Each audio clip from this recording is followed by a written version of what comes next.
Four rounds in and some big names are already starting to emerge from the championship. In 1 week's time we go to the crapshoot that is Talladega, so if you're a big name and you need a big boost in the standings before we head to that crapshoot, you're going to want to hope for a big win here tonight in Texas. Hello everyone and welcome to tonight's coverage of the Top Shelf Mobile Detailing 200, brought to you live on the Global SimRacing Channel. Hi, I'm Samuel Ryman, and alongside me in the booth is Sean Ambrose. Behind the scenes we have our director Joe Peake, who will be using all of the camera sets provided by Dougie Beard. Sean, on paper Texas may sound like a regular 1.5 mile speedway, but those who have driven around it, especially in the warmer conditions down here, will tell you that this one is slightly more treacherous than most, which makes the win here just that much more special. Sam, tonight's track information and our race sponsor, Top Shelf Mobile Detailing, on board with us tonight. Raleigh, North Carolina's most experienced auto detailing company for over 35 years. Top Shelf Mobile Detailing has been making rides look new again. Call Robert over there at 919-883-7497. Sam, Texas Motor Speedway, all the way up here in Denton County. Denton County is just northwest of Dallas, Texas. The eye of Dallas, Texas. It's just northwest of there, about 45 minutes. And it's a beautiful little community up there. But out in the hinterlands, out near all the farms and everything, just south of downtown Denton, you find this beautiful speedway stuck right in the middle of nowhere, basically. 1.5 miles, 24 degrees of banking. You know what? It's a magical facility, one that I've been to many times, Sam. But this track, as they reconfigured it, and it's gotten a little trickier since then now with a 20-degree banking in 1 and 2 and 24-degree banking slip in 3 and 4. It's a lot more similar to Atlanta and Charlotte now. So you need to watch this race tonight to find out how those changes will affect these cars. In fact, they won't, because this is actually still on the old configuration now that I think about it. So that copy I need to strike. But you know what, Sam? The best way to get an idea of what this place is like is to jump on board for a lap around Texas Motor Speedway. Hello everyone and welcome to the Global SimRacing Channel. My name is Brian Yazek and I'll be taking you for a spin around the Texas Motor Speedway. Texas is an old, worn-out mile-and-a-half speedway, sure to be a whole lot of fun for the drivers. But without further ado, here we go. For your hot lap, you're cutting the dog leg here just a little bit, bring it right down here by the grass and drive it almost straight out to that Texas sign on the wall. Rolling through the corners, these cars do not have a whole lot of off-throttle time just because of the lack of horsepower. So really, the most you're going to get out of it is about half throttle coming through here. Turns 3 and 4 is a little tricky because if you overdrive it, the car will want to snap around loose on you. So you roll through here, 80, 90, back onto the full throttle, swinging it right out here towards the wall, right about where those stars start to line up.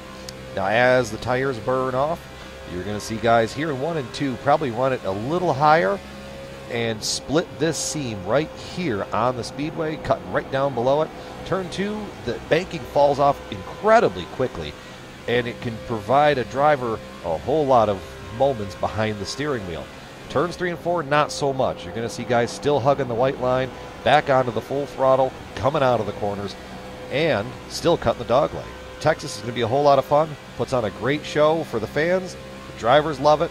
My name is Brian Yazek, and this is Texas Motor Speedway.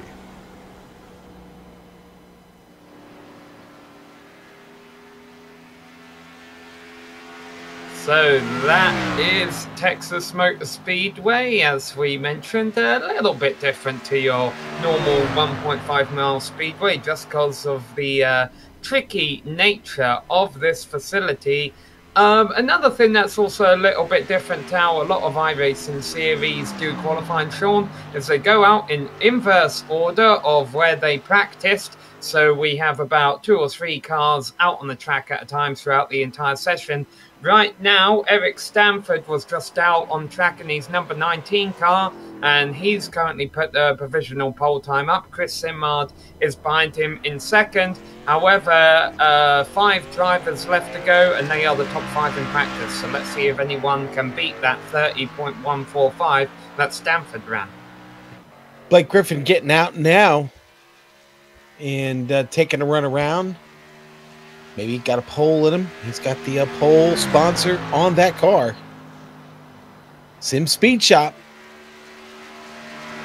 Starting on pole, of course, is always a good way to try and get a win. 3 drivers have done that so far in this 4-race season, and those 3 have locked themselves into the playoffs at the end of the championship, as long as they remain within the top 13 points. So let's have a quick look at our point standings here while this session is finishing off. Currently at the top of the point standings, you will see the number 6 car of Gerald Campbell. He's earned that top spot by taking 2 wins so far this year. The only other drivers to have taken a win are Josh Tanner and Adam Eisenhower. And you see there 12 drivers at the end of the regular season. 16 rounds make up the regular season. The top 12 will be locked into the championship.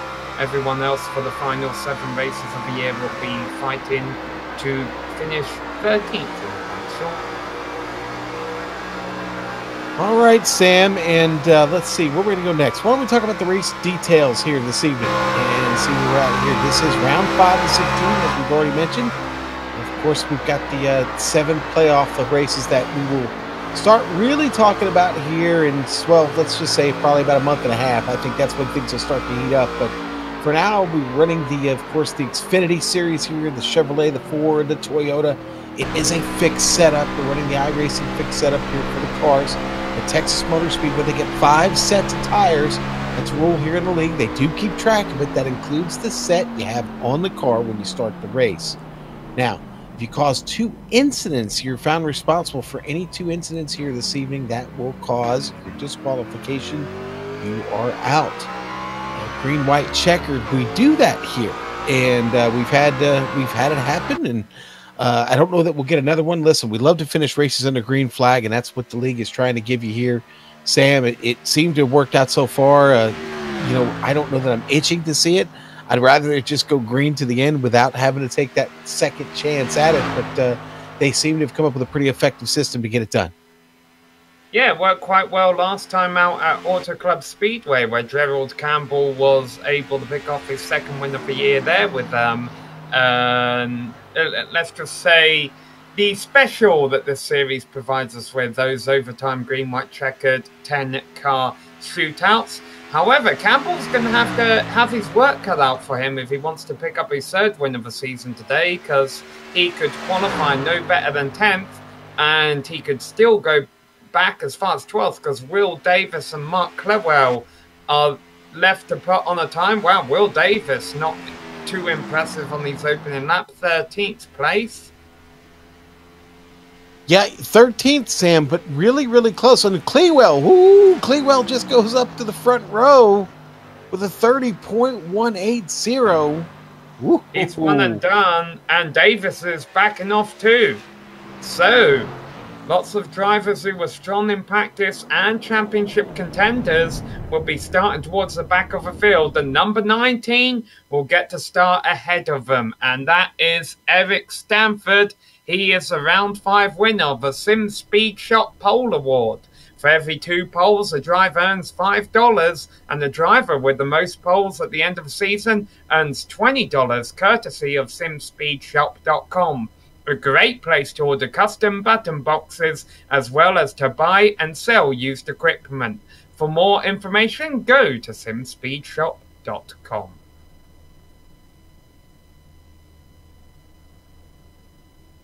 All right, Sam, that's a pretty good qualifying effort there. Congratulations to Eric, the driver from New York, pulling off a great qualifying lap there for the pole. Yeah, let's take a look at this grid we've got here, Sean, because I don't foresee anyone else turning the time in the last minutes of the qualifying session here. They're just going to use it for some race control announcements. So let's give the shout out again to Eric Stanford, starting on pole by just a few hundredths of a second over Mark Clewell. Chris Simard will be starting in third place. He outqualified Judd Danielson alongside him by just 1/1000th of a second. Trey Galgon will be starting in fifth ahead of Jeff Martin. Steve Durham in seventh ahead of Mike Donoghue. Blake Griffith is all the way back in ninth with the lucky 7 alongside some would say the unlucky 13 of John Theodore. We'll see what Theodore can do tonight. All right, Sam, then we're going to go to row 6, and it's going to be Gerald Campbell starting 11th tonight, right alongside Joe Johnson. And then down to row 7, it'll be Sean Callis and Will Davis. Row 8, Adam Eisenhower starting 15th. David gained 4th, 16th tonight. The 9th row going to be Kevin Fetty and Ray Richter. Go to the row 10 and 19th today will be the Snow Motorsports car of Michael Snow. And starting at 20th, Vernon Marheim. Now this next page, all of these are drivers who haven't turned a lap. Mark Jackson, Gabriel Wood, Jeremy Crandall, Robert McFarlane, Justin Anderson, Steve Seggers, and Josh Tanner. 2 names that are notable there. Gabriel Wood, who has done everything but win this season. He has led more laps than everyone else. And Josh Tanner, who does have a win this season already. Tanner has opted to not turn a lap in qualifying. Not the case for Wood. Wood hasn't turned a lap in qualifying, but that wasn't by choice. He actually had a bit of computer trouble, and so he missed his turn during the qualifying session. Sam, I'll tell you, there's already been a lot of talk about the track and how hot it is. There's the temperature on screen for you. It's a beautiful, clear day at Texas Motor Speedway. This Xfinity car is going to have to deal with a 92-degree track in race trim a little while ago during that qualifying session. And so the practice we saw earlier, upwards of 104 degrees. They're burning up the tires real quick here today. That's going to be a bit of an issue. Maybe about 10 to 15 laps, you're probably going to be screaming for a set. Based on my data, you can do about 45 to 50 laps here tonight. We'll hit the segment, and we haven't talked about those, but Sam, we are segment racing tonight, and that means at lap 33, we will get a competition yellow to end segment 1, and then at lap 66, we will do the same. And then the final 66 laps of the race, we will go green until the checkers for 3 segments here this evening. 132 laps, and you have more fuel to get past the segment. So as we've seen already this season, this should be fun. There should be a lot of strategy in play, and more than likely it will be split amongst teams here and what they're going to do. And throw into that as well something you mentioned earlier in the broadcast, Sean, about tyres being a limiting factor here. You only have 5 sets, including the set you start on. So you've got to play a bit of strategy sometimes.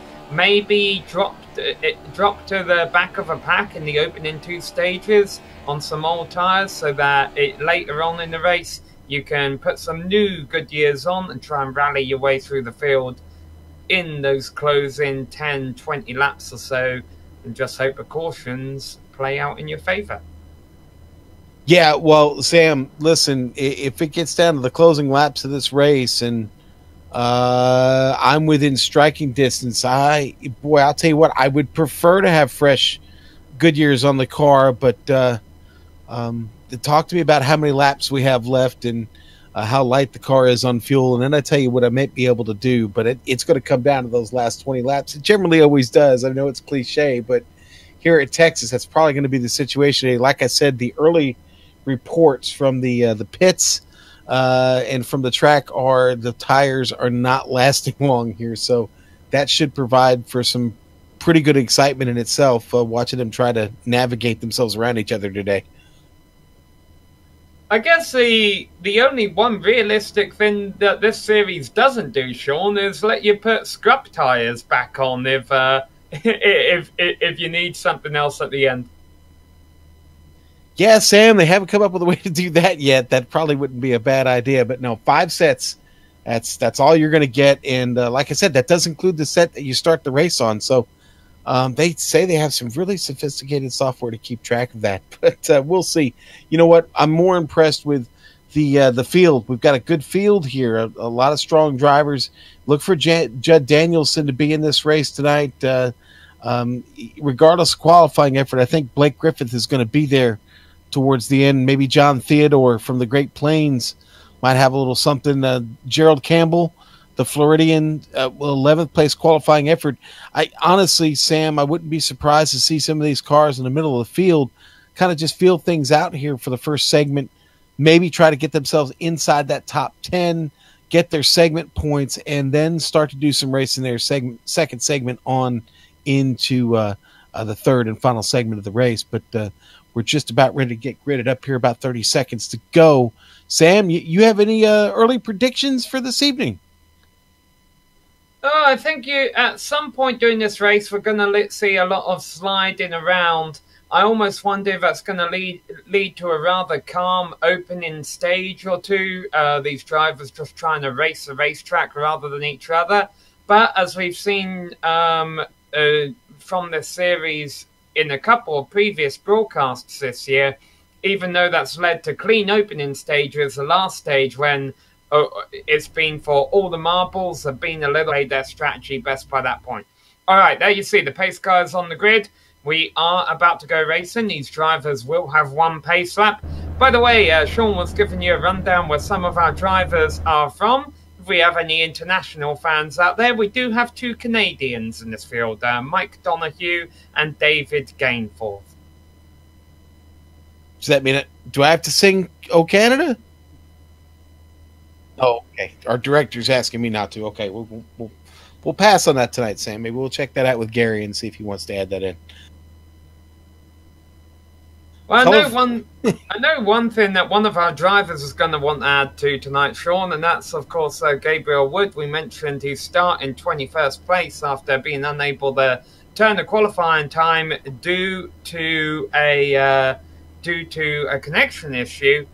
Well, he has led 131 laps this season so far in just the opening 4 rounds of the season without winning a race. The second most amount of laps led is Gerald Campbell, at least from the championship contenders. Gerald Campbell has led 85 laps. So Gabriel Wood, having led 131 laps, boy, he's good at getting his car out front there, just not getting it out at the right time. Maybe it's actually a good thing he's starting at the back. He won't be able to lead until the end of the race. And Sam, I'm seeing Blake Griffith just actually disconnected from the race. Oh, he lost the connection, yeah. He did, yeah. Oh, no. That's not good. He was set to start from 9th place. That might be the earliest commentator's curse ever there. Mark that off your game board, folks.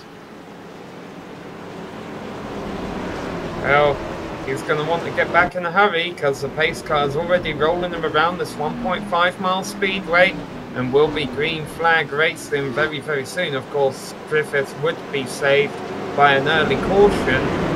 Everyone else is electing to start on the track. No one pit starting. So we're just going to have 26 cars roll out of turn 4, being led by Eric Stanford.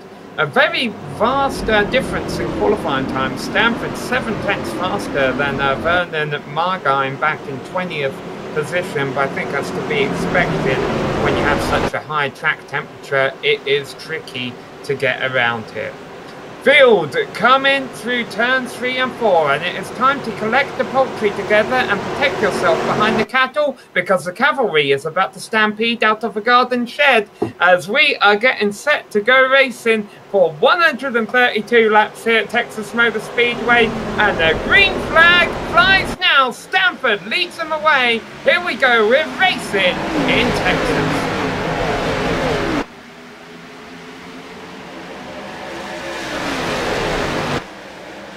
Ooh, so far so good, but not for long. I don't know. We'll see here. Big break here to get to turn 2. Oh, everybody's squeezing it off the exit of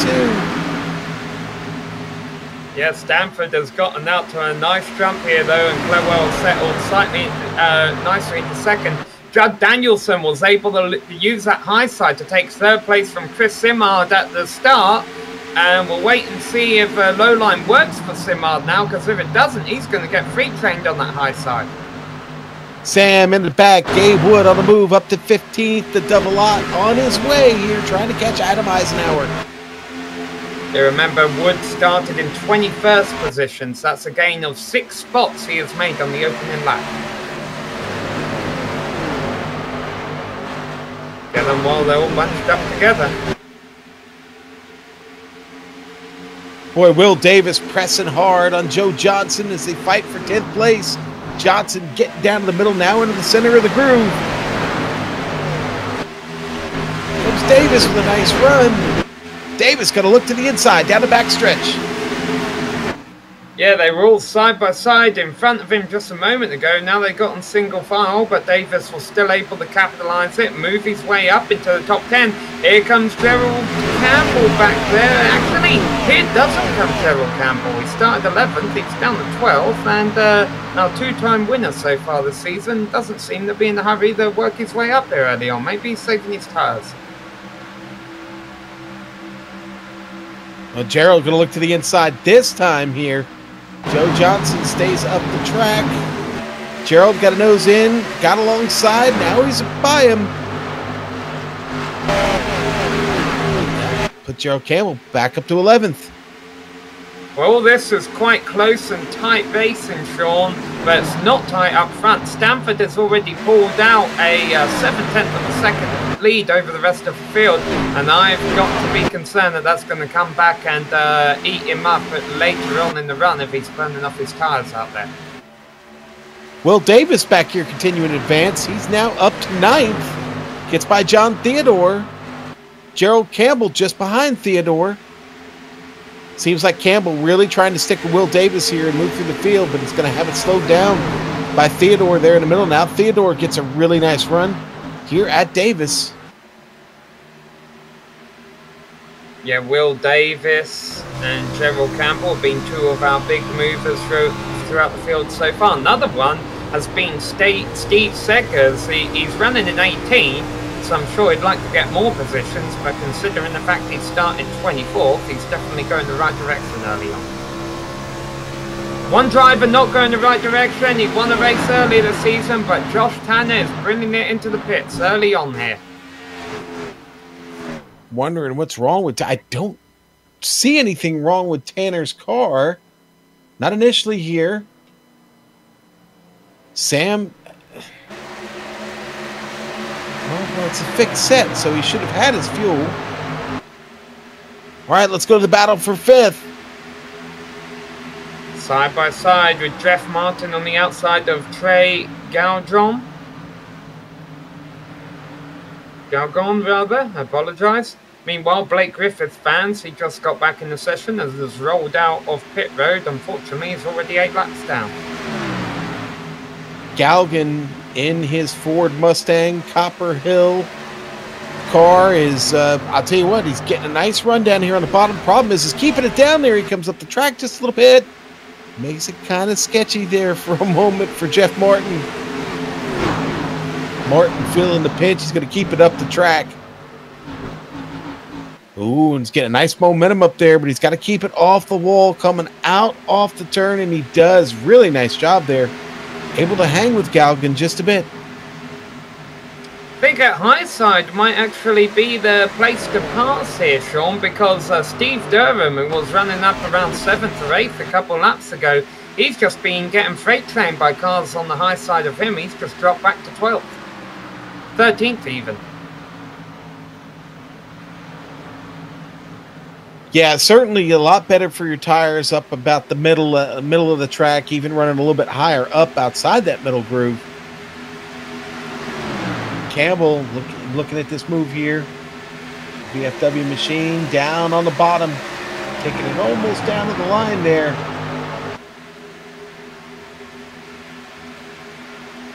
That's how you get it done. Nice job.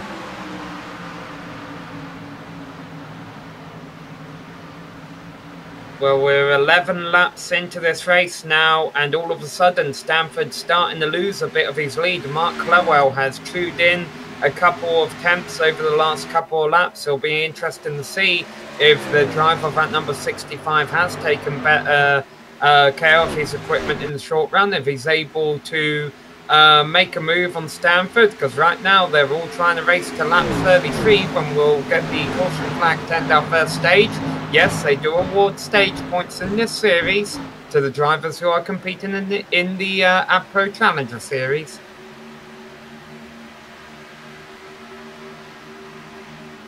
Galgon trying to take fourth place here. Find a way around Chris Simard.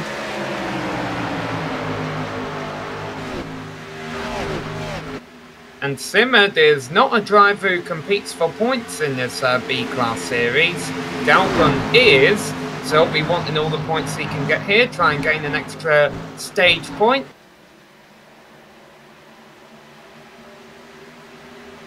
Meanwhile, we didn't give an update on this, but Josh Tanner, after he came in for that early unscheduled stop, he has retired from the race. Yeah, Josh must have had something else going on there that made him have to retire from the race. That's a shame. Jeff Martin in the grass, in trouble. We stay green. He's still pointing in the right direction. He's going to be all right. He's going to survive that, Sam. Yep, pulls into his stall right there. And he has retired from the race.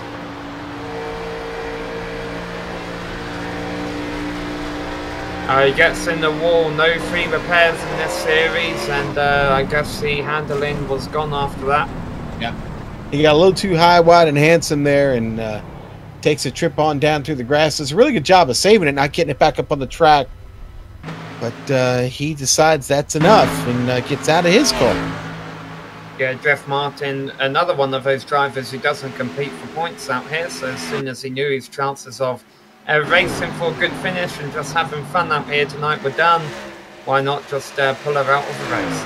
Steve Durham trying to get under Adam Eisenhower. This is a battle now for 12th. Durham going to back out of it, though. Seemed like maybe things were getting a little bit too hot down there. He decided to let Eisenhower go on. Things starting to get interesting up front. Clairwell has caught Stanford. Now, how hard is it going to work to try and pass him? This is lap 16.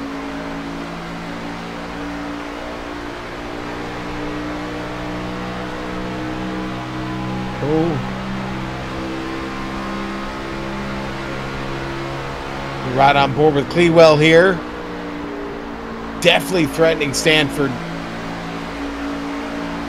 Would like to get some points for leading this race.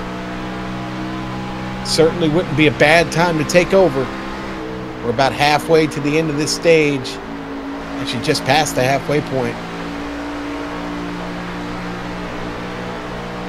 Here he goes. He's got the run next in turn 4. He's going to look underneath him and then pulls back in behind him. His car's hitting 185 miles an hour entering turn 1, 150, the slowest they get down to in the middle of 1 and 2, even though they're running about 7/10 slower than what they were at the start of the run. Clairwell once again gets another good run down the back straight, and he's just going to be handed it there. Or is he? Stanford easy in, hard off.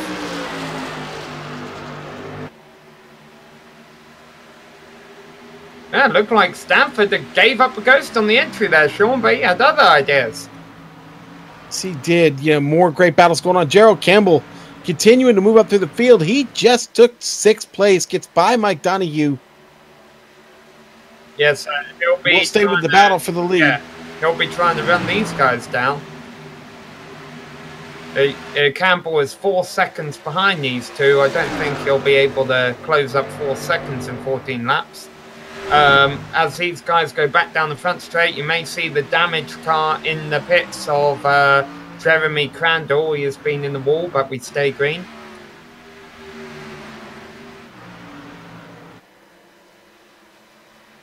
So Stanford holds off the first challenge.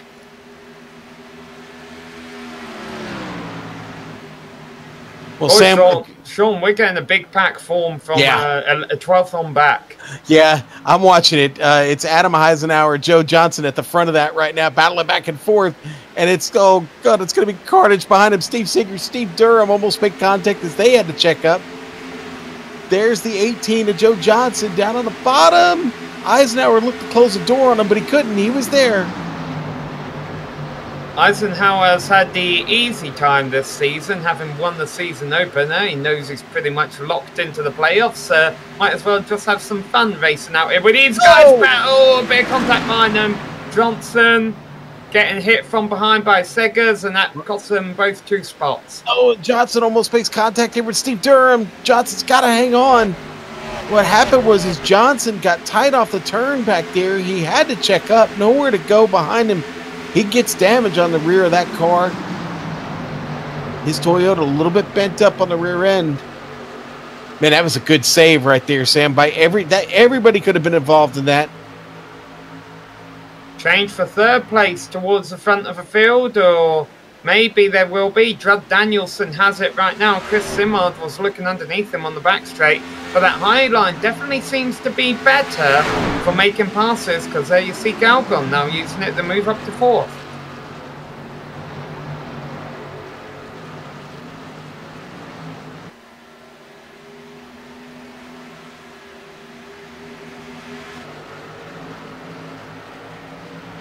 Let's go back to Johnson. Oh, and loose down there on the bottom is Steve Seegers. He gets into a Mark Jackson. Joe Johnson leading this battle. It's kind of the ringleader here as Steve Durham's pulled away just a bit. Oh, everybody's struggling with that dirty air back there, Sam. Yeah, Seggers started 24th. He'd been one of our big movers early on. Unfortunately, it seems this pack has roughed him up a little bit. Might want to come in under this competition, under when the stage finishes, get those fenders pulled out and have another crack at it in stage 2. You know, a car that's moving through this mess. Look at that number 7. That's Blake Griffith, who, of course, is many laps down right now. I believe he's about 8 laps down. But in that Sim Speed Shop Toyota, he is moving through the field. That's just the difference in tires right now. He's going to be a little bit better, a little bit faster, but he's in and amongst a really, really good battle here. Yeah, Blake Griffith is one of the AdPro Challenger Series drivers. This is the championship he's competing in, so he's trying to get as many points as he can in case he can't win a race during the regular season. He can make it to the playoffs based on points. Yeah, you can't blame him for continuing to fight. Someone coming in the pit or slow here. Someone slow on the back stretch. It's the number 73 of Jeremy Crandall. Yeah, we saw his car beat up in the pits a little while ago. He's re-emerging 6 laps down. Of course, that's significant for Griffith. Those two could be racing for position later on. I think Griffith will have the upper hand there because Crandall definitely is not up to speed. Yeah, and boy, that's a tough spot for the field to catch him there, coming out of turn 4 in through the the dog leg there. Wood continues to move up through the field, Sam. Now up to 8th. Watch him go. Wood has picked up 13 spots since we dropped the green flag.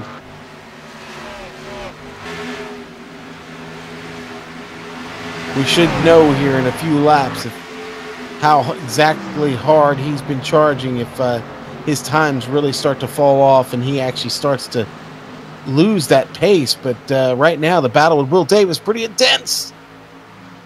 Yeah, well, close.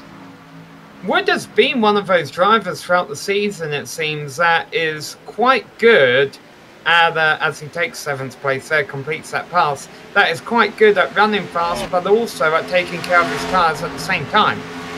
Will Davis going to try and get this back from him. I think a high line works a bit better, but Davis proves me wrong. Yeah, no, but here comes Wood back. I mean, he did get a nice run off the exit. He'll hang with him. These two continue to go at it. They've got a little ways to go to catch Gerald Campbell up in front of him. Who's been able to close because of it, though, is Mike Donahue is coming into the picture here. Donahue still back there in 9th. He started 8th.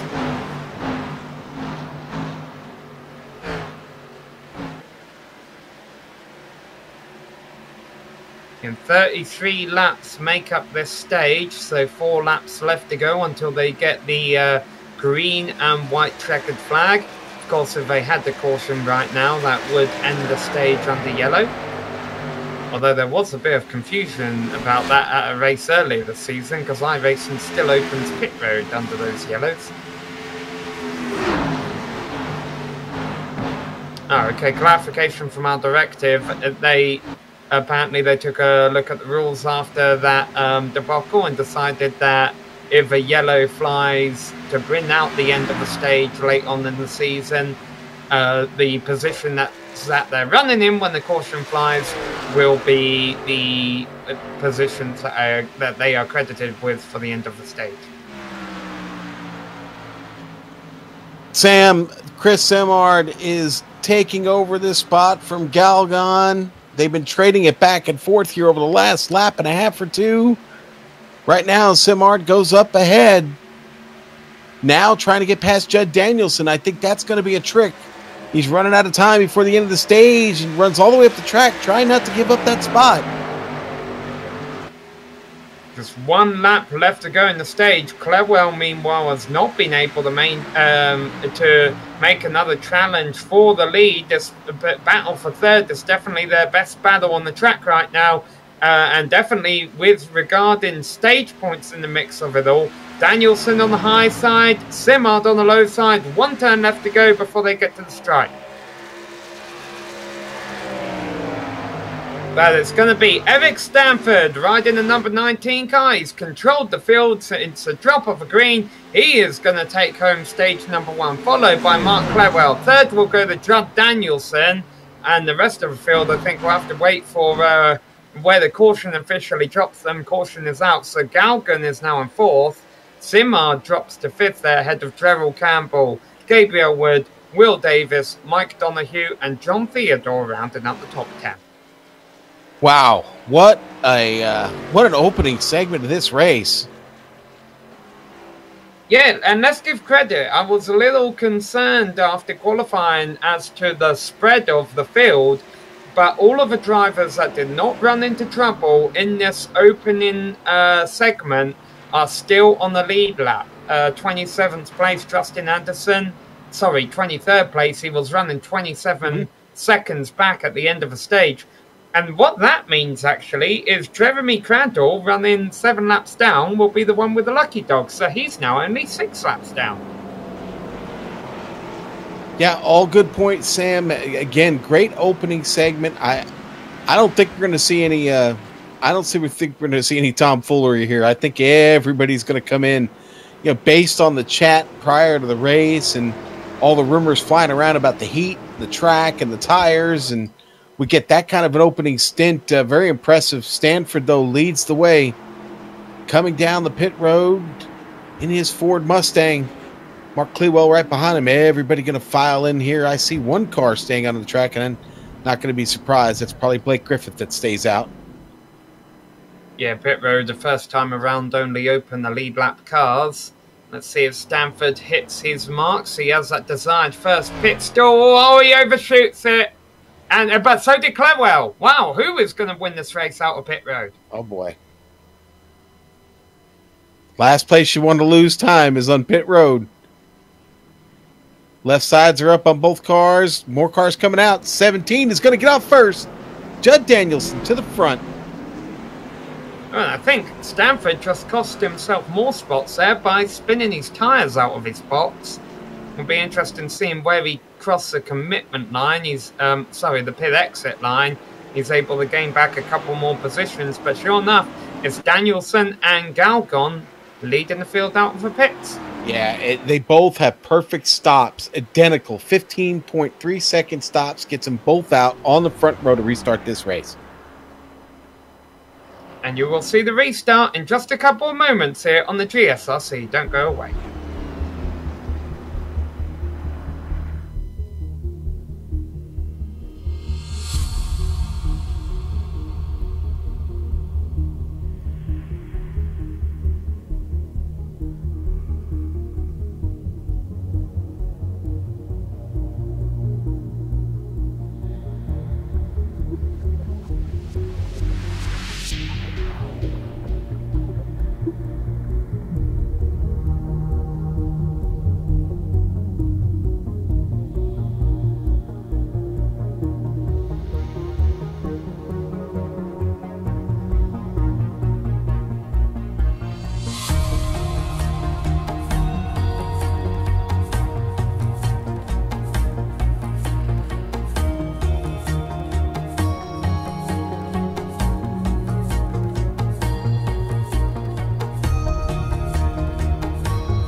Hello everyone and welcome back to Texas Motor Speedway for the 5th round of the AdPro 360 Challenger Series. This is the top shelf mobile detailing 200. You're watching it live here on the Global SimRacing Channel. I'm Samuel Ryman, alongside me in the booth, Sean Ambrose. Joe Peak behind the scenes doing all the button pushing using camera sets provided by Dougie Beard. Stage 2 about to get underway here. The winner of Stage 1 was 19 car of Eric Stanford, but both him and the driver who finished second in Stage 1, Mark Clewell, both those two drivers overshot their pit stalls during the first round of stops. So Judd Danielson and Trey Galgon will lead the field back to green. How much is that track position going to help them here, Sean? Tremendous. Clean air is king. It's king of Texas for sure. Here we go, Sam. All right, Danielson has control of the field in his number 17 Toyota Camry. He's already on the loud pedal as they go back to green flag racing. It's lap 39 already, lap 66 is the end of stage number 2. So a very short sprint to get to the next green and white checker. Boy, and all those positions that Gerald Campbell made up, he's got to get back because he had a horrible pit stop. Restarts in 13th. Scrambling behind him, Kevin Fetty had to make an evasive move because Sean Callis was going nowhere in the number 45. Callis stuck in the middle here. 3 wide.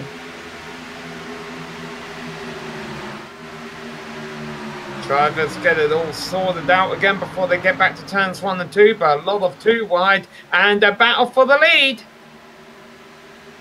Eric Stanford back up to the top spot.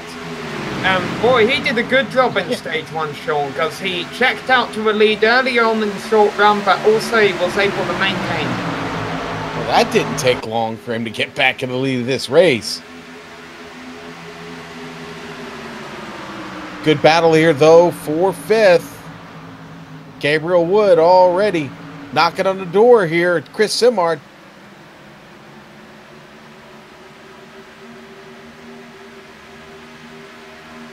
Going down the back straight, hitting almost 190 miles an hour as they get into turn number 3.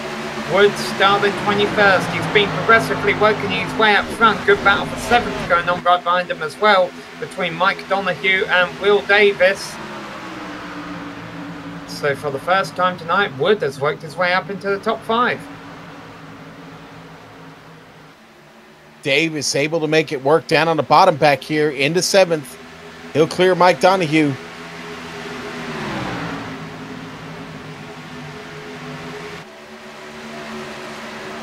All these cars are in the train behind Stanford. They're single file, pretty much nose to tail. Stanford have been able to pull out a 1 second lead in the first stage before they started running him down.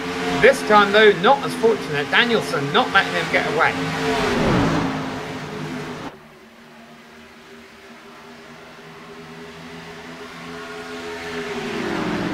Wow, Gerald Campbell just picked up another spot. That was to go into 9th. So he continues his climb. Campbell seems to be able to put the car wherever he wants it right now. And boy, if I'm a competitor of his, I'm a little scared about that. We'll see if he can still do that here at the end of a run. Well, Campbell and Wood have been trying to set records for the amount of laps led this season. Today they've gave that up and want to go for the amount of cars passed this season. Meanwhile, a good battle going on for 3rd with Galgan on the inside, Clairwell on the high side, Wood eating that popcorn.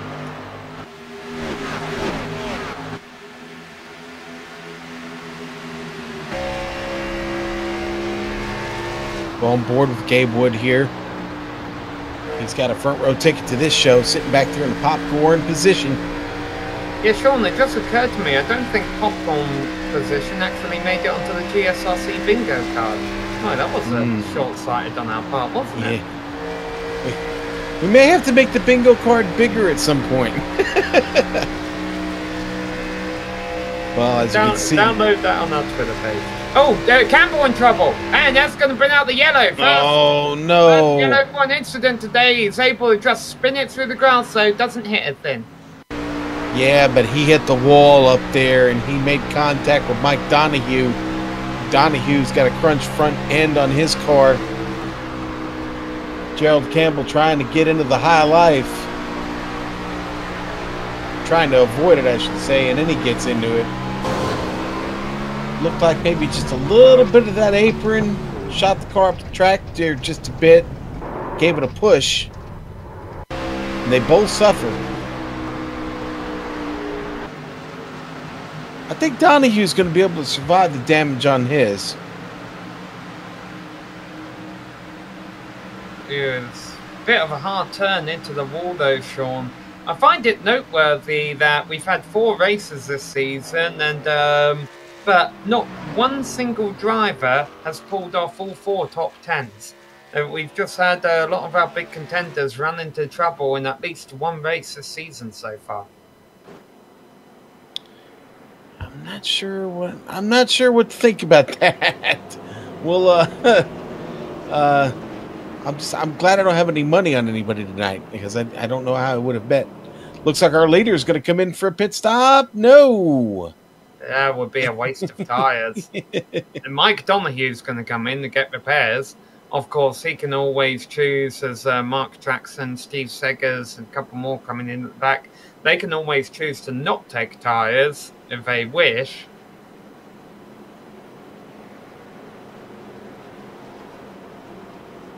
Yeah, they could be topping off on fuel here. Although I don't, that would make any sense either. I would say the play would probably be for some tires. Or damage repair. If they've got some slight damage repair, Sam, that could also be a good reason to come in. That was Jeremy Crandall. You just saw taking another lucky dog, so he's now only 5 laps down.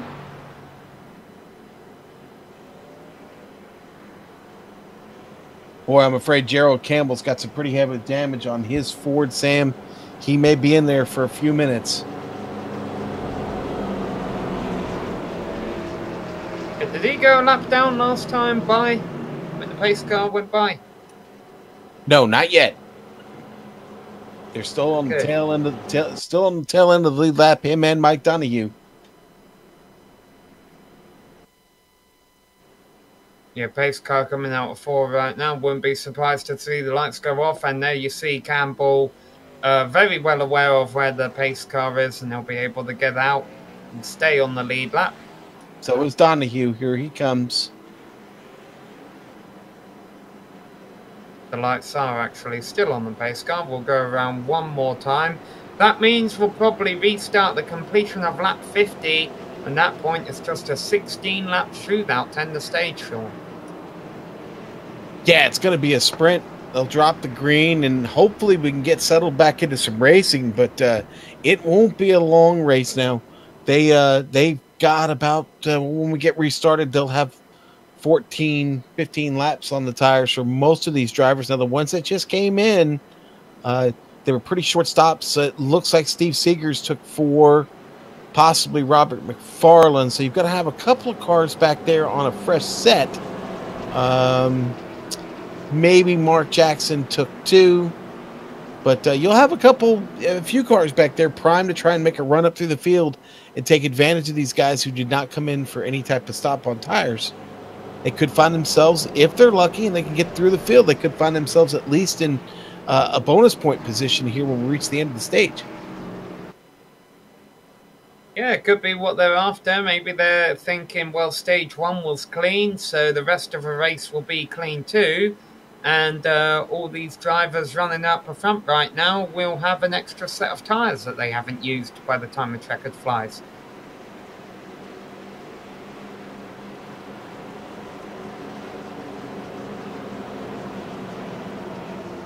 There you see the field getting double file. Stanford, Danielson, Galgon, Clerwell, Wood, Simard, Davis, Theodore, Durham, and Eisenhower, your top 10. Danielson's name keeps coming up here. He is he's out here racing tonight and keeps being relative here, keeping that Toyota here near the front of the field, in and around it. Let's see if he can get a good restart. Stanford seems to be the driver that has it all figured out right now, Sam. He's going to be, looks like he's going to be the one to watch all night. Of course, all these drivers are going to be restarting with a heat cycle already on their tyres, so Beware those rear tyres when they get on the loud pedal. It's in turn 4 here. We'll see if anyone gets any wheel spin, stacks up the cars behind them. Hopefully that won't happen, but it's always something to watch out for. Doesn't happen to our front two guys. They both get a nice restart. Boy, the bottom line really gets slow to move. You see the top side start to run here pretty quick. Galgan leading the bottom side, third on back. Clewell leading the top side, fourth on back, Sean. Yeah, Sam still trying to get things sorted out back here. Adam Eisenhower gets the break here on the rest of the field behind him. 10th place, Steve Durham. And a big stack up behind him. Margheim, Fetty, Joe Johnson. Yeah, it seems about 12th place has been the position we've seen a lot of hard racing throughout this race. The drivers trying to get up there and put themselves in stage point contention.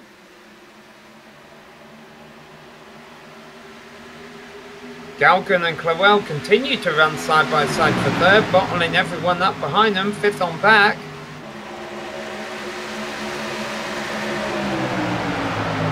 Yeah, gonna go on board with Gabriel Wood, and I'm beginning to wonder if this is becoming a pastime for Gabriel Wood here, watching this show in front of him. Sam, you think they're holding him up a little bit, or you think he's enjoying this spot right here in the rocking chair? Yeah, I think he much preferred gaining positions on his way up through the field. But it will be interesting to see if Wood does end up finally winning the race tonight, if he's just going to opt to not qualify for the rest of the races this year.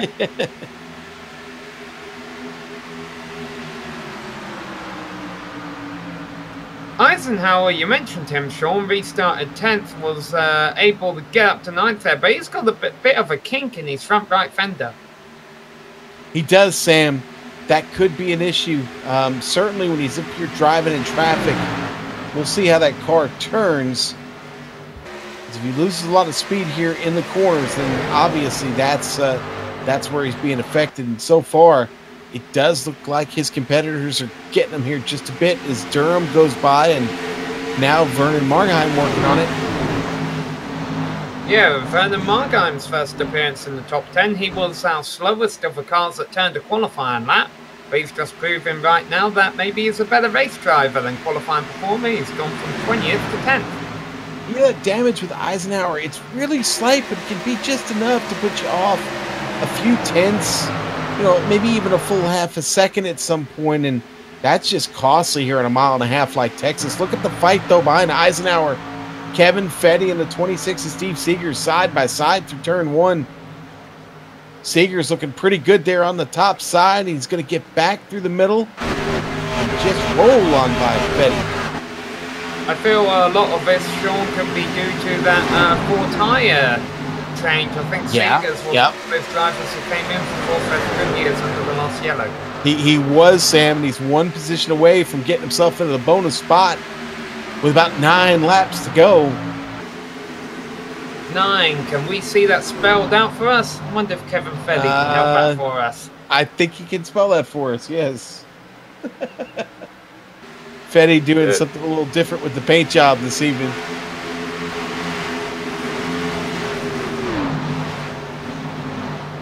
It's got the number 9 boat out on his roof, and you see the number there appearing on his rear corner.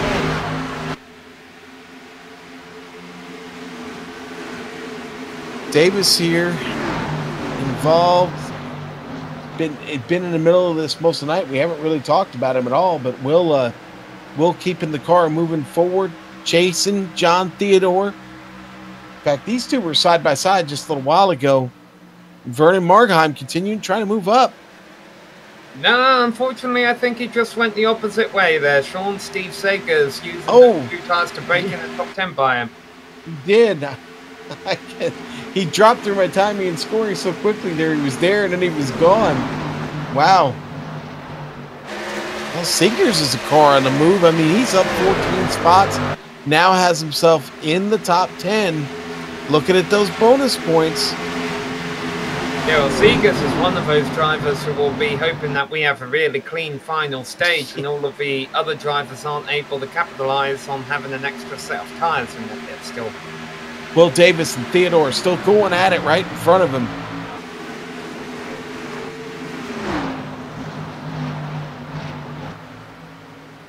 Stanford, the leading Danielson, Galgon, Clewell, Woods, and Simard is in the wall from 6th.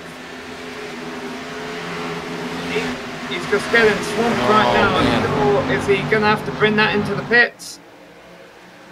Oh, can he hang on for 6 more laps? I don't know. That car, it's got some damage on it.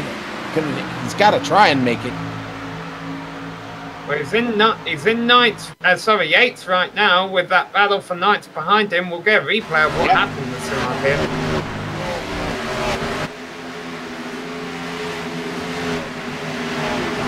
Yeah, that turn 2 bit everyone once. And it bit him. Now, the damage is not terrible on the car, but Steve Seegers did just get by him. Seegers, well, not yet. Here comes Chris fighting back on the top side.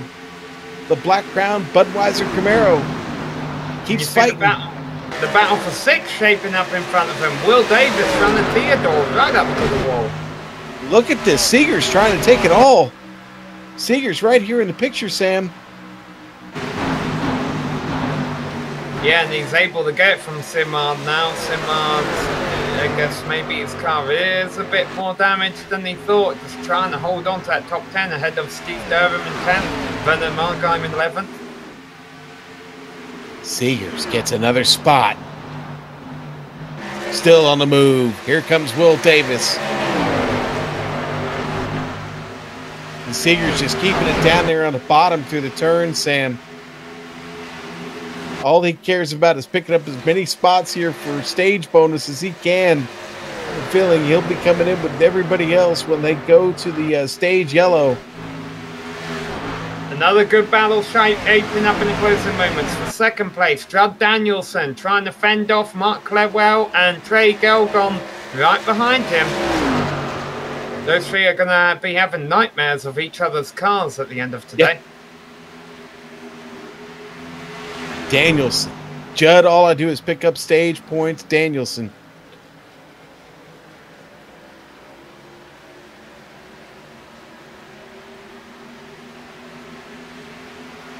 Sam, 1 to go here. 2 to go.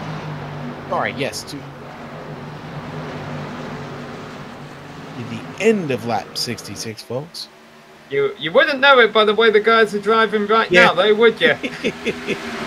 Oh, the 10th place got quite close, in turn 2. It looks like Steve Durham will win that battle. Adam Eisenhower and Vernon Margheim now battling for 11th. Boy, Danielson in trouble here. Here comes the 65. Mark Clewell down on the bottom. Clewell gets down there. Can he hold it? Can he stop Danielson from getting a run off the top? Galgan getting a run at Danielson here, Sam. This all going on over a second back of our driver who won stage 1. He's going to win stage 2. Eric Stanford comes out of turn 4, sweeps the stages here at Texas, ahead of Mark Clewell, and 3rd place at the line was Judd Danielson, but I don't think he's able to stay out in front at the time of yellow. It will be interesting seeing who comes down pit road 3rd. I think they're going to give it to Danielson. It sure looked like he was ahead, but Sam, it was awful close between him and Trey Galgan. Woof. Yeah, at the caution though, at the time of caution, Galgan was ahead in 3rd place over Danielson, Wood in 5th. Sager's got all the way up to 6th with those tyres. And like you say though, that could backfire against him if the last stage of this race ends up being a caution fest. Will Davis 7th, John Theodore 8th, Chris Simon 9th, Steve Durham got that hard-fought final stage point. And Blake Griffith just lost the connection again. Griffith not having a great race on the basis that I'm sure once he returned to the server, he was hoping there'd be a bit more attrition. things have been fairly clean, Sean, and all of the lead lap drivers have been able to stay on the lead lap. Still got 23 cars running on the same lap as the leader. Yeah, I'll tell you what, we are looking at a great race here at Texas Motor Speedway. We talked about the pitfalls of this track and how tricky it can be. Here we go. Everybody getting down the pit lane here. It's going to be very, very important for everybody to hit their marks, Sam. We saw what happened when Eric Stanford had trouble in his box early, lost positions on that restart. Now, ultimately, it didn't wind up meaning much, but we'll see here. Stanford, they both came in way too conservative that time. Let's see if it pays off for them. Stanford and Clewell hit their marks. They were the first two down pit road last time by. As you mentioned, Sean, it didn't go well for them this time. Will they win the race off of pit road this time? Oh, it's going to be close. I think Clewell might have got it, but he is not currently leading the race. Robert McFarland stayed out on track. It'll be interesting to see if McFarland just wanted to pick up a bonus point for leading the lap, or if he plans on saving an extra set of tyres for later on in the race.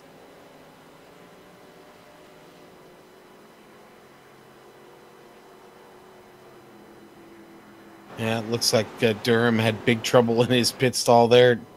Took several attempts, Sam, to get that car righted and get it in there correct. Yeah, and that's going to drop him to the back of the field after running quite close to the front there. Sean, Robert McFarland is staying out, although he didn't lead last lap around. Maybe he is just going for the bonus point here. The telltale lap will be next time around.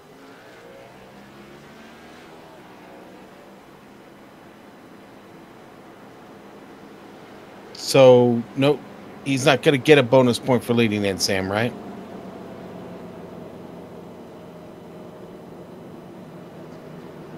Oh, okay. No bonus points for leading laps. So, in which case, this is a very curious strategy call.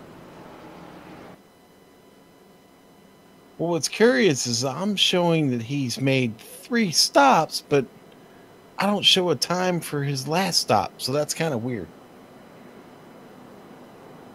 Unless he just drove through pit road, but no, we would still see a time for how.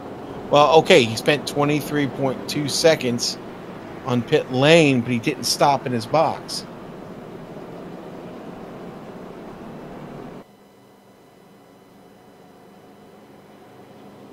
You know what? It's very possible, Sam. He missed his stall and they just said, you know what?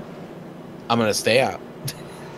Oh, no, he didn't come down pit road. I mean, maybe that happened during a previous event, but he didn't come down pit road at all under this caution. Either way, McFarland is going to lead the field back to green, and Stanford is going to be cursing. Because Stanford is about to restart behind this driver. Now, not saying anything against McFarland here, but when you're restarting on 30 lap older tyres than the rest of the field, Stanford wants that 41 nowhere near him for this restart. Doesn't matter how good you are, 30 lap old tyres are 30 lap old tyres. Yeah, you know, you're right about that, Sam.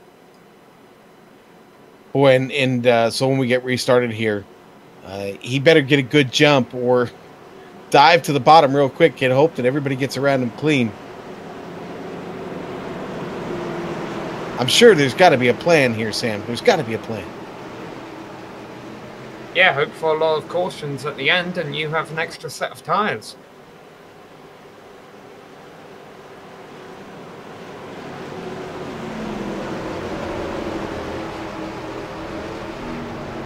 Well, this is going to be interesting. 41 car, as long as he doesn't spin his tyres, should win the race into turn 1. There he goes. He gets a nice restart. But things are going to get a little wild here in turns 1 and 2. Mark Clewell on his high side should easily lead out of turn 2. What's going to happen behind them? Here we go. McFarland fading in the middle of a turn. Stanford's able to get up and around. Boy, and he's just going to drop to the bottom. Smart move. Yeah, and totally gets out of the way. And He knows the only way this strategy is going to work if there's a caution fest. He knew he was going to the back of the pack anyway, so now he's just got to hope that there's a quick caution. Or maybe even 10 laps and then a caution that brings everyone else in the pits. Boy, and a lot of side-by-side action at the very back of the field as things get sorted out up front. They haven't sorted anything out back. Steve Durham and Adam Eisenhower just door-to-door just a moment ago and up in front of them. Good battle. Chris Simhart and Mike Donahue, a couple cars that got hurt. Boy, the 27 moving around the top at will. Gets around Michael Snow.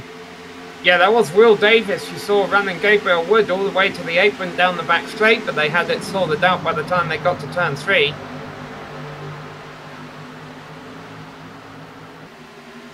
So Clawell leads Stanford, Danielson. Steve Segers now up into 4th. Boy, the strategy has worked out for him. Sure did, Sam. That was great call there. Look at this battle for the lead. Eric Stanford, Mark Clewell.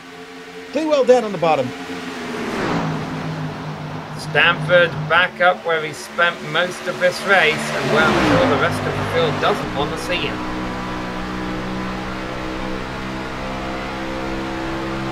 Riding on board, that number 26 of Steve Segers, looking for 3rd.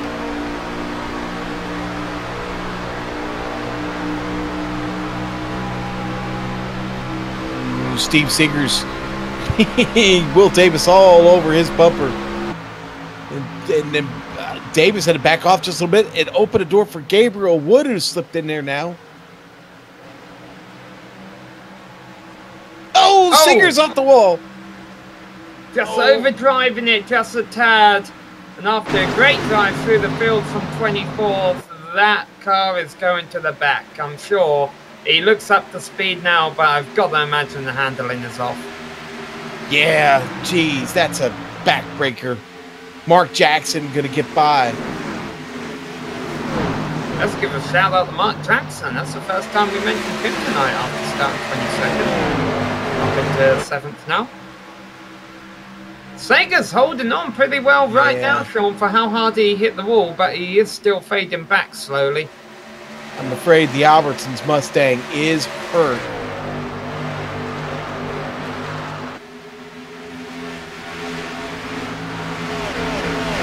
There comes Trey Galvin getting in now, picking up a position from Seeger. So Seeger's going to continue his tumble here. He just can't steer the car, Sam.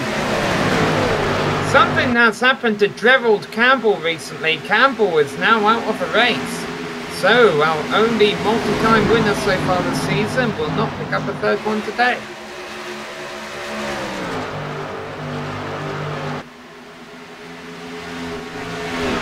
Gabriel Wood trying to get it done here against Judd Danielson.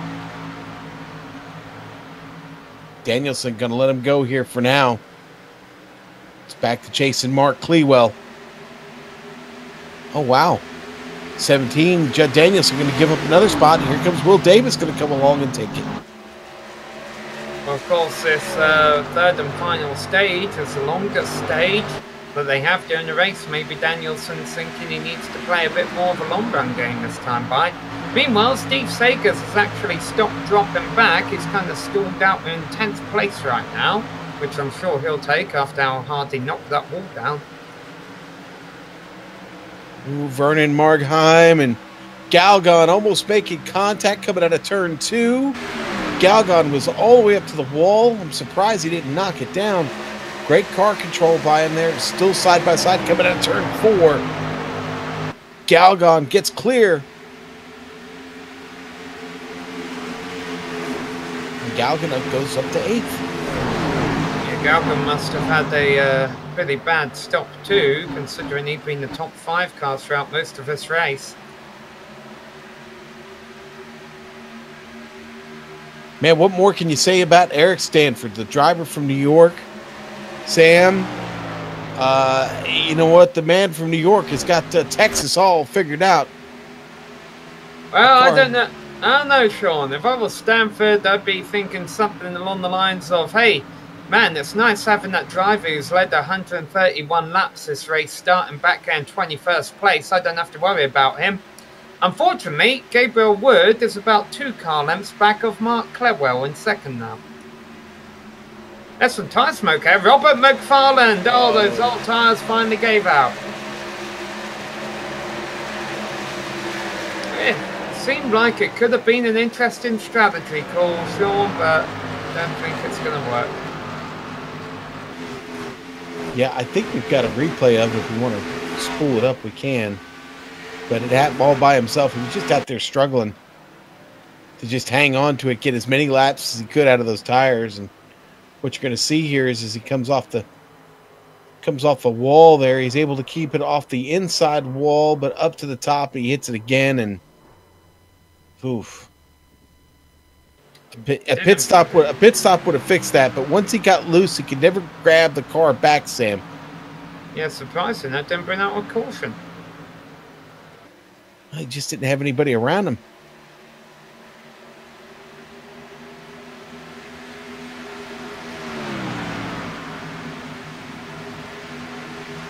Clewell has pulled away from Wood this lap around. And actually, has closed in on Stanford a little bit.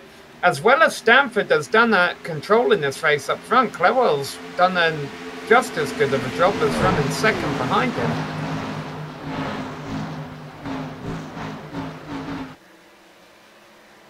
Sam, I don't want the battle here in the middle of the field to get lost, because right now what these drivers are doing is, yeah, they're trying to save themselves for the long run, but they're still trying to pick up positions. Joe Johnson in 11th leads Chris Simard, and Kevin Fetty, who's been fighting all night, hasn't picked up a ton of positions, but he's always been trying to pass somebody. David Gainforth, I think this might be the first time we mentioned him.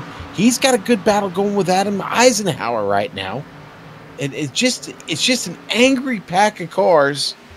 Eisenhower trying to get down to the bottom and get inside of David Gainforth. He's going to get it done down the back stretch here. Can keep it down there in 3. Gainforth going to let him go. Eisenhower a little bit off his game this evening. He can afford it though, championship-wise. We recall the win he's already taken this season at Daytona, but I'm sure he'd love to add some more bonus points to that tally.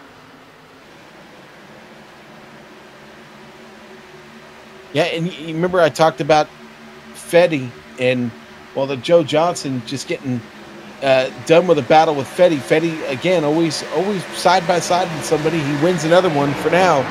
Fetty up to 12th.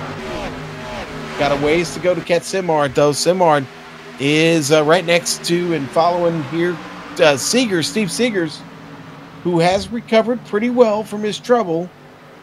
Car still has a little bit of fight in it, but this one with Simard, it looks like it's going to go to Simard there, Chris. And that Black Crown Budweiser Chevrolet. We're approaching lap 90, Sean. Lap 100 will be halfway through the final stage. I'm wondering if around 10 laps from now we're going to see a round of green flag pit stops kick off if we don't have a caution before then. And if one driver comes in, surely the rest of the field are going to follow just because they're running about a second off the pace is what they are compared to at the start of the run. Sam, I think that's actually a pretty good observation. I kind of have much the same feeling you do. I think if you can hang on for maybe about 10 more minutes here, I think you're going to be in good shape. But I don't know. We'll see if they can keep these green flag conditions going.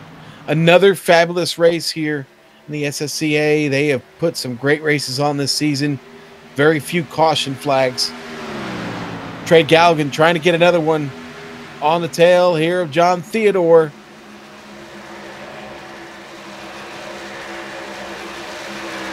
Galligan's been strong all night, Sam. He has. I think poor pit stop cost him for this final stage. He's got the inside line as it goes for turns 1 and 2. Oh, and it looks like Michael Snow will actually kick off our final round of stops. I think it's too early, though. His tyres are going to be dead by the end of the race.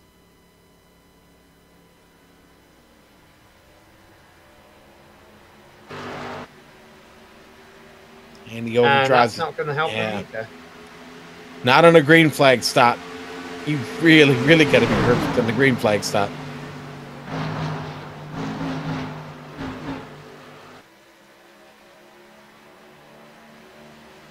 Yeah, Sam, it looks like Wood is kind of reeled in Clewell just a bit. Maybe going to heat this up for second again. Yeah, Clewell had actually been running Stanford down pretty good, but I wonder if he got in a bit of his dirty air, overshot a turn, and that was another mistake from Clewell there, and that's going to cost him second. I can bet he was sawing logs there in the seat there on that steering wheel. Look at this now. They're side by side again. Haven't seen this tonight. Yeah, great news for Stanford, these two running side by side like this. Couple of beautiful black unsponsored cars. Come on, folks, get your names on a race car. Contact Gabriel Wood or Mark Clewell. I'm sure they'd love to put your name on their car. Well, Wood finally able to complete the pass, and I do not think that is good news for Eric Stanford.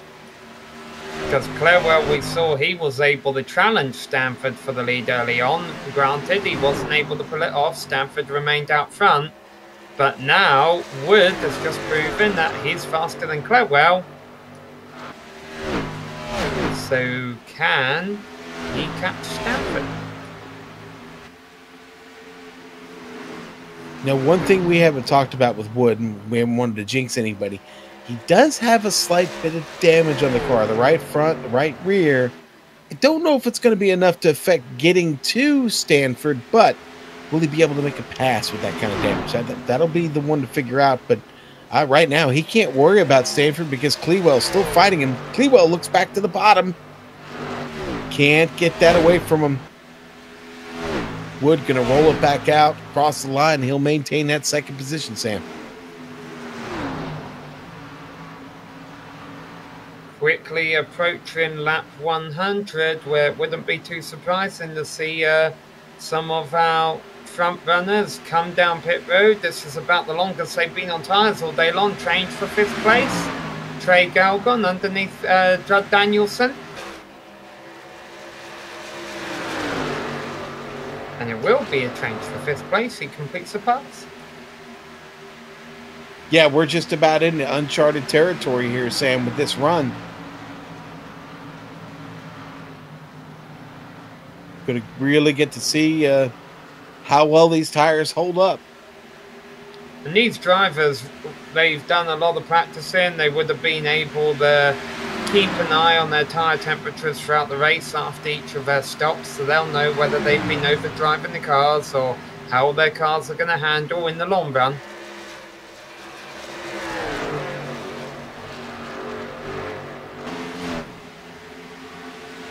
Seen from our camera shots, a few of these cars starting to get a bit squirrely on exit on these longer runs. And here goes Galgan again.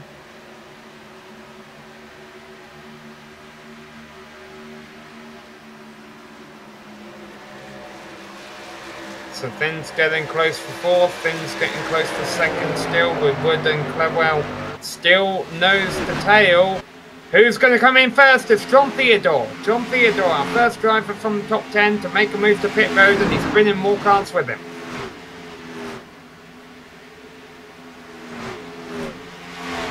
You know, Sam, something we're starting to see a lot of, you can pick up on some of these camera shots.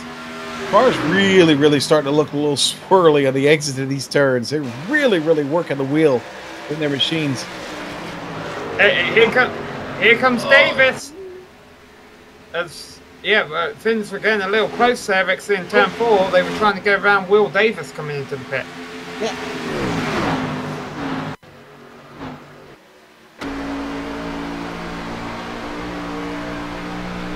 Okay, we're going to go on board Trey Galgan here. We're going to see the contact with Davis. And then let's continue on this replay and jump over at Adam Eisenhower, because he's been involved in something. He's coming down the pits with a lot of damage. Yeah. Oh, boy.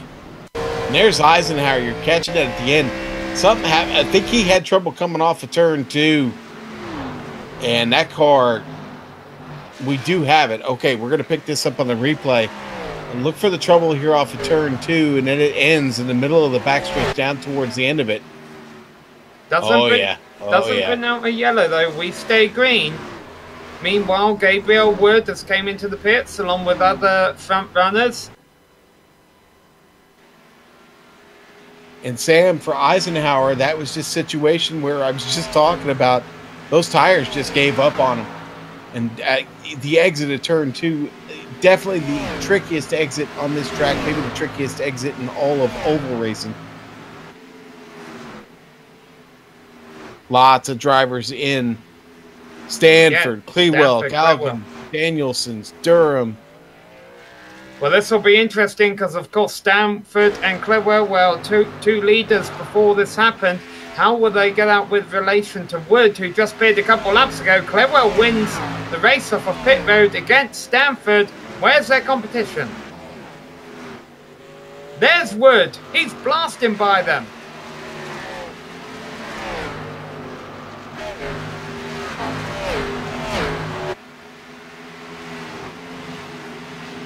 So, Wood in front of them. Will Davis in front of all of them.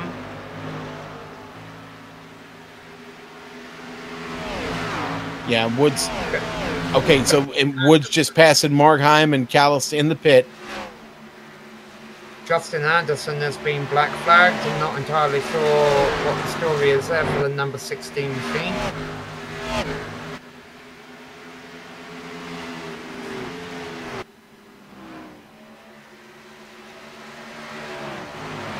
David Gainforth brings his car in, Sam. He's in his box. Oh, just in front of Gabriel Wood. Trouble for Eisenhower coming out of turn 4. He slaps the wall again. Boy, and Eisenhower, that sim shops, that car is in bad shape right now. Oh, and Sim Speed Shop. Will Davis, who's our provisional race leader, once this all cycles through, he just got a bit of a wall exit in turn 2. So that will allow Gabriel Wood and Mark Clewell and Eric Stanford to all run them down a bit quicker.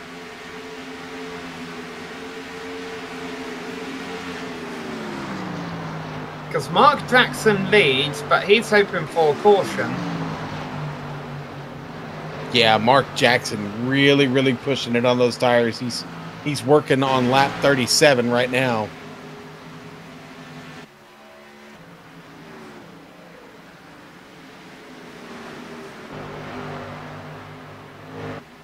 I mean, there's nothing wrong with the strategy, okay? It's just being able to make it work. That's the tough one. He's gambling on the caution. Well, everybody else is pit now, so I don't know if that's going to make much of a difference. He's going to start getting beat past at will by everybody as Kevin Fetty makes his way by. On screen here. There we go. Steve Seggers has also received a black flag from race control in the 26 machine. Ooh. A painful day just got even more painful for him. Boy, and after that cycle of pit stops, Sam, a lot of drivers caught now a lap down.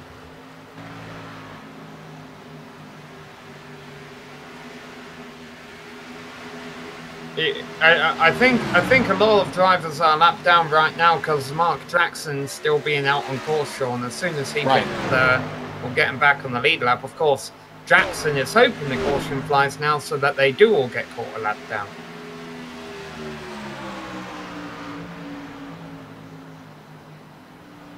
So here goes Stanford. He's going by Clewell. As once again, Clewell sees the rear bumper of Stanford as he has throughout most of this race. Differences haven't been 3 cars in front of him last time we saw them like this.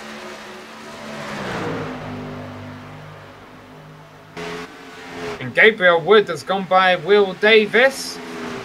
I think it was kind of inevitable after Davis got the wall.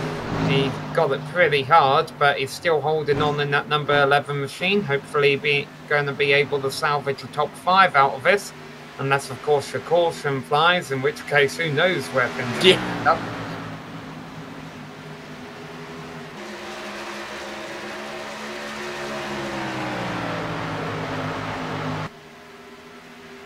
Boy, Jackson really pushing the fuel window here. It's about 45 to 50 laps. He's going to run right up against it. Hey, you know what? At this point, Jackson's out there to get his money's worth, Sam. Yeah, he started 22nd, and the car running in 22nd right now is 4 laps down, so he's going to have passed a lot of cars this race, no matter what happens.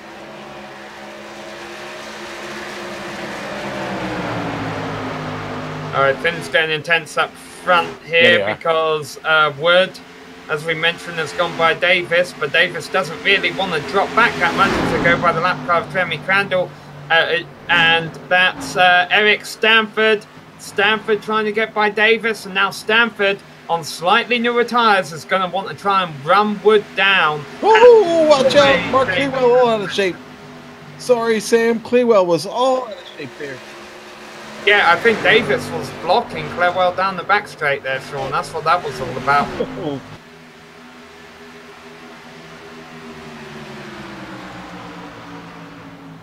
Yeah, Davis just trying to stop himself from being as passed by as many of these cars on the newer tyres.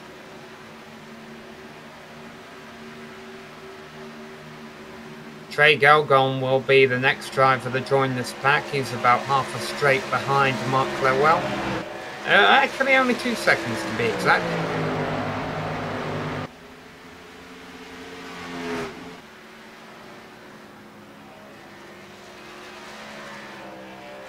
And Jackson keeps rolling, baby.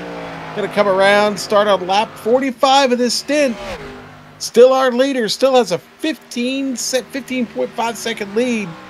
And the caution's out. Oh. Well played. Mark Clewell. Mark Clewell was the one who brings it out. He'd been running second all race long. Now, did this have anything to do with Davis? It did. He made big contact with Will Davis. It was coming out of turn 2. Big surprise. Here's the replay, Sam.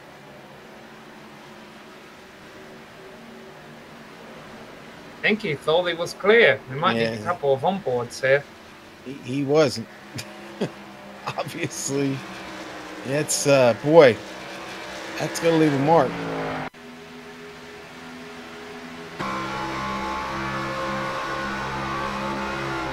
On board with Davis.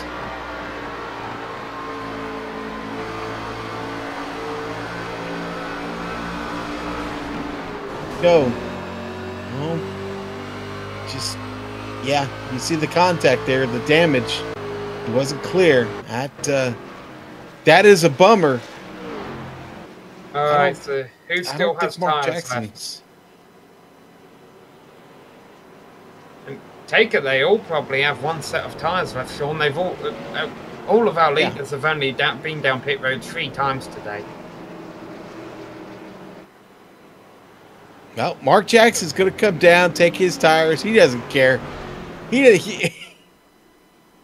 Those are the lap down cars staying out. All the rest of the lead lap cars coming in. Except for Trey Galgon. Now, I wonder if what Trey's thinking here is if they do another 10 laps and then have a caution, he'll be the one driver who can still come in the pits with and get some new tires. Well, listen, Trey is good on fuel to the end here. That's not a mystery. He can go all the way to the end. But the tires, the 15 to 16 lap difference in tires, Sam, that's going to mean everything to the end of this race. I don't think that's going to be good enough for him to get it done. I really don't. He's got to hope for, like what you just said, is hopefully get another caution here at some point. And Draxon and Stanford come out ahead of Wood because Wood overshot his pit stall.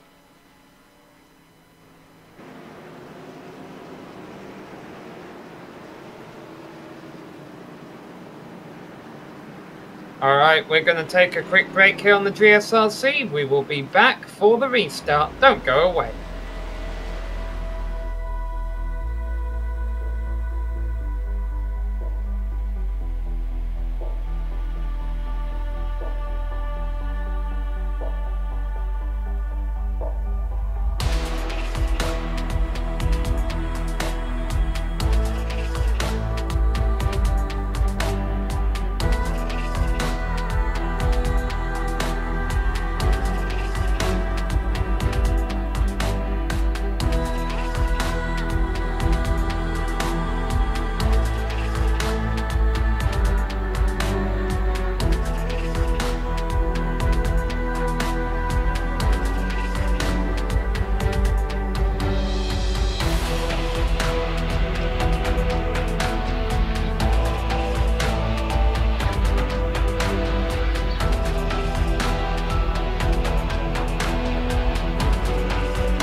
Welcome back to Texas Motor Speedway. We're getting set for a shootout here to end this one.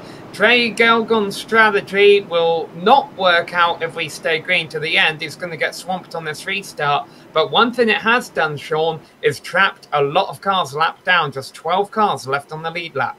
Yeah, Sam, sometimes that's the way things work out here. When you get into a race, it's been as good and as clean as this one. A little chance for redemption here for some of these drivers.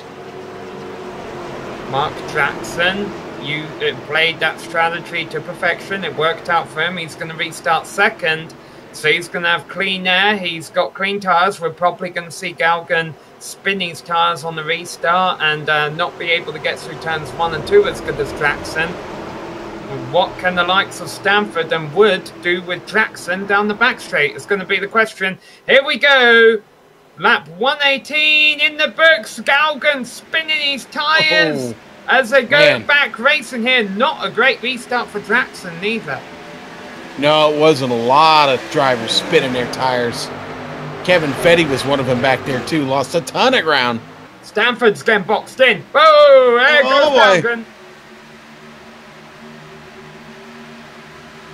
Stanford comes out on top of that, though. He was able to sneak in underneath him. Galgan's going to have to watch his rear view on the high side there in turns 3 and 4. Yeah, Galgan's really in trouble on this restart. Danielson, the 33 moves right up in front of Galgan, shuts the door on him. Vernon Margheim with a big move there. Den down back to the bottom, wants to try and get by Fetty. Danielson with a big run back here up next to Galgan. Split the middle, made it 3 wide through the turn. But they're all staying green, they're all doing it clean. Meanwhile, back up front, change for second going on here. I didn't expect this, to be honest.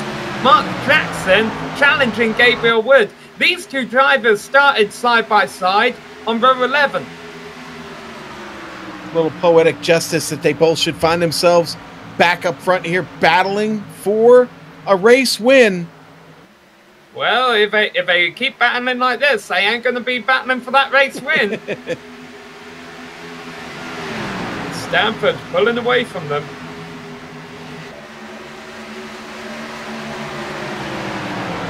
Boy, look at that run that Jackson gets. Woo! He almost put himself in the wall. Here comes Chris Simard. Maybe not. Maybe he decided to back out of that just a little bit. Yeah, Gabe Wood. Gabe Wood's going to have to be careful if he wants to keep driving it down there on the bottom. Oh, Wood going defensive. They're coming around to 10 laps left to go this time by.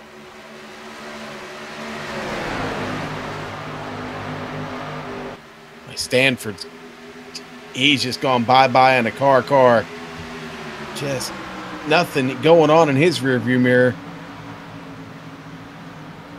Oh, Eric Stanford doesn't show up on the championship standings. He's going to be stealing a win and a lock-off in the play from everyone else here tonight. Change for 6th place going on, actually 5th. John Theodore losing it to Kevin Fetty. Boy, this is the first time we've seen Kevin Fetty up here around the top 5. Yeah, and Fetty has saved it for late here.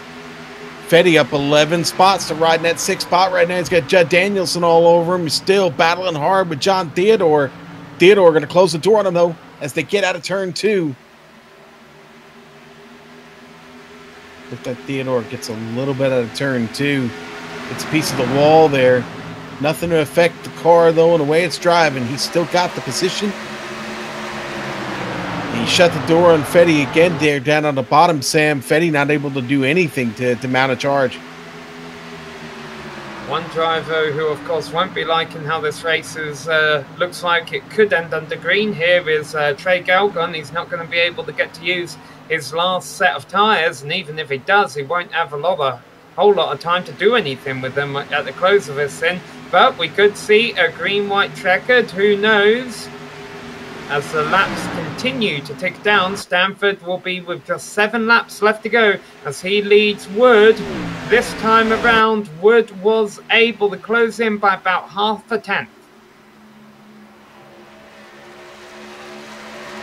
Boy, Sam, they're going to hit the line with 6 to go. Oh, and Wood gets a piece of the wall coming out of 2. just wrap the right quarter on it just a bit. Yeah, sometimes it helps the handling. These all fixed setups, maybe you thought, hey, I prefer a setup with a bit of a squash to right side. Just gained a 10th from Stanford that Hey, time. you know what? Sometimes you hit it just right and the car will turn better for you. Now, you may lose a little bit of speed, but I don't think that's the case here.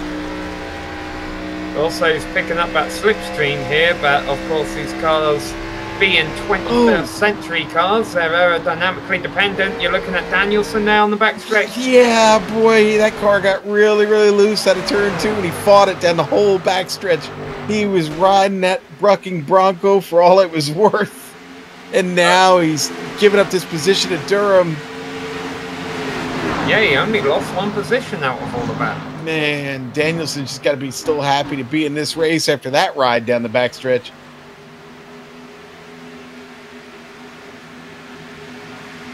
Oh, and he made contact. He made contact with Steve Durham there. Clipped him in the bumper just a little bit. Durham now the guy trying to hang on to his car. They've got to be careful because Vernon Markheim is right behind him in 9th place. Oh, thought I saw some tire smoke there. Must have been seeing things. Wood starts losing time now. Sam, what happened? He was making that charge, and now all of a sudden the car has just gone away from him. Yeah, with hot track temperatures, it doesn't take a lot to burn the tyres out. Boy, Durham's wearing his front bumper out right behind Danielson back there. If we're going to see 2 green-white checkers in a row, I think I know what battle's going to cause it. Margheim trying to capitalise on the high side, trying to get 8th place. 2.5 laps to go. Oh, things getting close out the turn 2 there. Margheim with the power move on top. Another position behind Durham there. Joe Johnson's a lap down. Still a solid run though. Joe Johnson first car lap down in 13th. Oh no, big trouble for Clewell. Car awful slow. And of course, he's not fighting for position anymore, but man, Mark Jackson trying to get around him. I believe those two might have made a little bit of contact or really close, but Sam. Fetty's in the wall on the back straight, and that's going to bunch the cars up going into turn 3. Well, we might be going green to the end, even if this does end ugly, because the white flag is now in the air for Stanford. We'll keep an eye on this battle as they head into turns 1 and 2, with Margheim up to 6th now after starting 20th. He's ahead of Danielson, Fetty, Johnson and Seggers. And Durham. Yeah, and boy, call the win, Sam. Go for it, buddy. Eric Stanford, boy, it's been chaotic behind him, but he has taken the bull by the horns in this race. And Eric Stanford takes the checkered flag, and he will win the Top Shelf Mobile Detailing 200 at Texas Motor Speedway. Man, and Vernon Margheim could have come across in 6th. Kevin Fetty hangs on for 7th, and Judd Danielson 8th, with Steve Durham right there in 9th. Man, those guys were fighting right down to that very, very last couple of inches of track. My word. All right, well, we're going to take a quick break here on the Global SimRacing Channel. We will be back with a full race rundown. Don't go away.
Good evening and welcome back to the Top Shelf Mobile Detailing 200 from Texas Motor Speedway.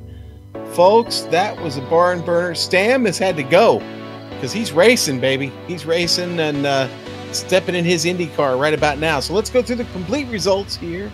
Eric Stanford, your big winner, the driver from New York, did it for the whole race. That's a pretty solid performance. Green to checker.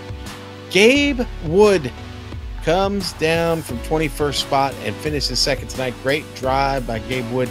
Chris Simhard will finish third. Mark Jackson, a little bit of strategy. Theodore, great run by him. Vernon Margheim, the proverbial fly in the ointment. Man, Margheim was good tonight. He finishes sixth. Seventh, going to go to Kevin Fetty. He was up 10 spots. Go to eighth, Judd Danielson. Steve Durham, ninth. 10th, going to go to Will Davis. Will had a good run tonight. Solid effort. Trey Galgan, there your finisher this evening. Galgan with a big run. He finishes 11th. 12th going to go to David Gain, 4th. 13th, Sean Callis. Ray Richer in 14th. 15th, Michael Snow. Joe Johnson, 16th. 17th, Adam Eisenhower. Mike Donahue, 18th. Justin Anderson, 19th. And Mark Clewell is going to finish 20th on the 21st. Let this pull up here. Jeremy Crandall, Steve Seegers. Man, things are working out for Seegers there, and then he found trouble, unfortunately. He'll finish 22nd tonight, 7 laps down. Robert McFarland, 23rd. Gerald Campbell, 24th. Blake Griffith, who had that connection trouble early, it never worked out for him. Jeff Martin, 26th. And Josh Tanner will finish 27th tonight. And again, a great race here at Texas Motor Speedway. We were talking about it in the break about how here in the Simulated Stock Car Association, we have seen some great races both in the Challenger and the Cup Series this season, and been awful entertaining. We're going to talk with Gabe Wood, though, and talk to him about his race. Well, I'm still trying to pedal it. Gabe has shown up. Gabe, congratulations, man. That was a hard-fought battle out there tonight at Texas Motor Speedway. Yeah, it was fun. I ended up having to start last, but that was... Hang on just a second. I got somebody in my ear here. Sorry about that. Yeah, having to start 21st. You know, I missed qualifying. We had a technical issue, and fighting up from there, man, to be that close to the win, I definitely a good night for us. Man, Gabe, this has been a tremendous season in both the Challenger and Cup Series. We've seen some really, really, really competitive racing. How long have you guys all been together? Well, it dates back to the Domino's TYJ series. That was formed by Robert McFarland about 3 or 4 years ago. And that's where a majority of these guys all raced each other. I was actually their commentator, so this is actually the first time I've consistently ran with these guys. I'm used to calling them to win and stuff, so it's pretty fun to race side by side with them. Yeah, and again, the brand of racing you guys have provided here this season has been just wonderful. So it makes a little bit of sense now. You guys have been together for a while. You've been working on this, and everybody seems to be pretty good friends. Is that the case? Yeah, it is for the most part. You know, you got a few guys who don't exactly see eye to eye, but you'll have that. You know, most of the time, if something happens during the race or come to the checkered flag, it usually just takes a few minutes and everybody's friends again. Yeah, that was going to be my last question for you. Is Ted, give me one or two rivalries that you can think of off the top of your head that we can probably look out for going down the stretch here. I'd have to say, rivalries really. It's Judd and Mark Jackson. They're really buddies. They usually run side by side with each other. About halfway through the race, Judd comes on the radio and starts egging on Jackson to catch him. So that was pretty funny to listen to during the race. But looking through, really me and Gerald and Blake Griffith. Blake, unfortunately, he had some tough going. He ended up not being able to make the start, so that that was bad for him. But Gerald, Blake, and Jeff Martin, really, we've all raced each other pretty well so far this year, and I expect the same to be pretty much throughout the entire year. Well, listen, Gabe, again, congratulations on your big finish tonight. Again, another great race, and we will see you soon. But folks, we're going to call it a night with that interview. I know we got some other people waiting. We're sorry we can't get to it tonight, but we've run out of time. We're going to give everybody the Matt Damon tonight. So we would like to thank all of the organizers and competitors of the Simulated Stock Car Association and the AdPro 360 Challenger Series. AdPro results, find them on Twitter at AdPro results. You can get to their website from there. We want to thank them for coming out here tonight and putting on a great show. AdPro 360 is an advertising agency that specializes in digital and social media marketing. For more information about them, you can go to their website, adproresults.com. There we go. We would also like to thank all the companies that provided the software and hardware for our broadcast. You can see them listed on your screen now. Okay, folks, and you will definitely want to check them out. I do want to thank our title sponsor one more time, Top Shelf Mobile Detailing, Raleigh, North Carolina's most experienced audio detailing company for over 35 years. Top Shelf Mobile Detailing has been making rides look new again. Call Robert over there at 919-883-7497, folks. And we would also like to thank you for watching. Additional thanks, of course, out to Eric Ekholm and Casey Lalonde to provide us with our great music. You can see right there on screen how to get a hold of them. Thanks today to the team, Sam, Joe, Dougie Beard, of course, are taking care of our cameras. If you would like to find out more about the Global Sim Racing Channel, find us at globalsimracingchannel.com. We're also on social media, Twitter at GSR Channel, Facebook. If you just type in Global Sim Racing Channel, you'll find us. We're on Instagram now, GSRC_Graham. Folks, hit the subscribe button if you haven't done it already. We'd really appreciate it from you. And you can keep track of all of our upcoming races there on YouTube. We've got them all posted. And we'd like to also put your eyes on the screen there. We're rolling those upcoming races across for you now. But until next time, race clean, race hard, and we'll see you on the track.